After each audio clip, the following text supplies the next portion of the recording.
Okay, agents, this is part 2 of our Instanet walkthrough. We're going to cover the e-signature process. Okay, so if you remember, this is where we left off. So I want to go back to my purchase agreement, typically because I like to start with the purchase agreement when it comes to the signing process. So you'll see this button up here, sign. We'll click that. We'll hit yes. We'll hit leave. I guess that's what will normally come up on everyone's.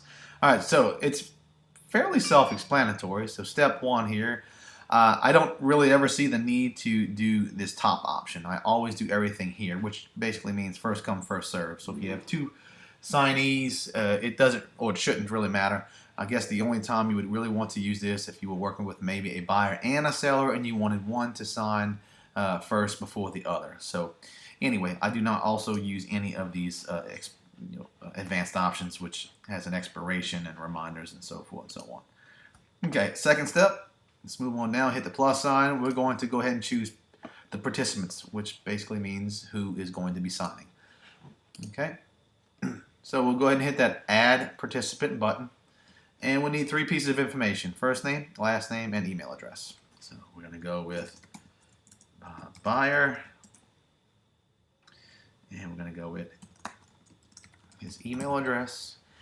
And 2 things here. I want to save Bob Buyer because if Bob's one of my buyers, I'm going to be getting him to sign other things throughout the transaction, i.e. Any addendums or extensions or the inspection, the response form, that sort of stuff. So we want to go ahead and hit save before we hit the add button. That way he'll already be in there.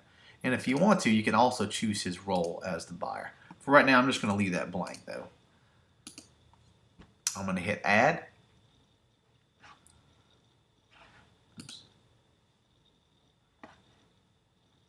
Oops, it added him twice. Okay, so you see this little mappings button came up here. So buyer 1, you just want to make sure you choose Bob Buyer and hit save. I'm going to exit this one. It must have did it. Okay. Now,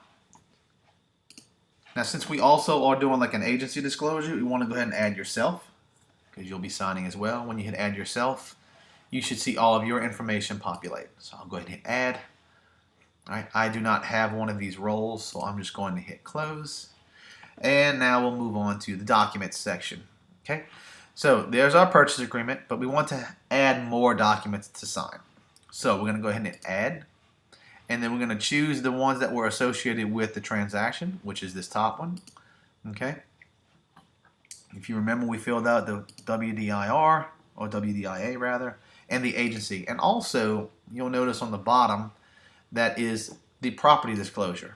So you can add that right here as well. So now you pretty much have everything you need to do, or all the forms rather that you need for the transaction to be signed, to be compliant. Not sure what that means right there. We'll get to it.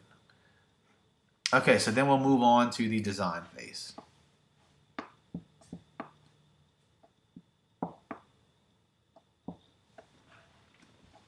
So it's creating all the different little links, all the little tags.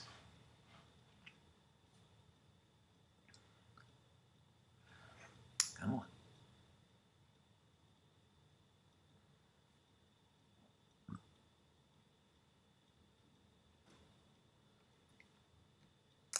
Okay, so you'll notice the buyer, Bob Buyer, is set as a signer. Now, you'll notice that it also has all of the initials already set. Okay, so you just kind of make sure, and this is probably a good time for you to make sure that your purchase agreement is, because you're getting ready to send it for signatures. So you want to make sure as you're going through making sure the little tags are in the right spot. You want to make sure that your purchase agreement is in fact okay. All right, so again, we just kind of roughed it. Okay, see this little initials are there, and of course this is here. I don't know why that puts that there, but all you got to do is select it, hit the little can, and it takes it away. And we'll go ahead and select his name, hit the gearbox, and add his name block right there. Okay, so we'll just keep going on down here. And you can see his It's already pre-filled out, just missing his name. Okay. And same here.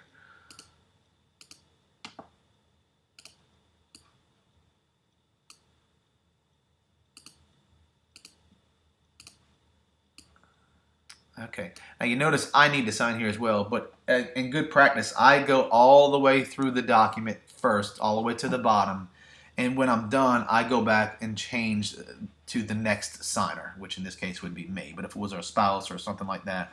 The reason being is because you don't want to start jumping all over, and maybe you forget you left the second one there, and you're still thinking it's the first one.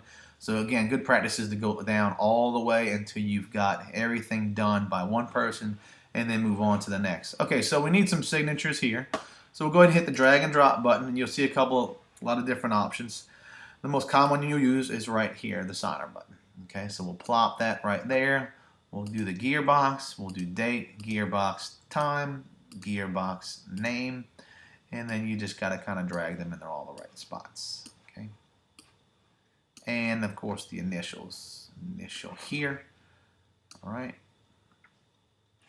Initial here. You get the point. I'm not going to do all of them, but same thing here. Okay, so now let's go ahead and change to the next signer. Okay, like I said, I went all the way down. There's nowhere else to go. Now I'm going to start going back up. And the only spot I have to sign is right here.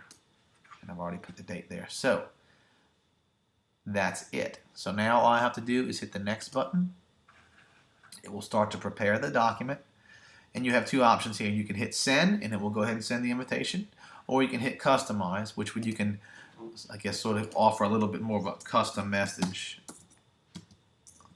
Whatever you want to put here. And you can put a little something here.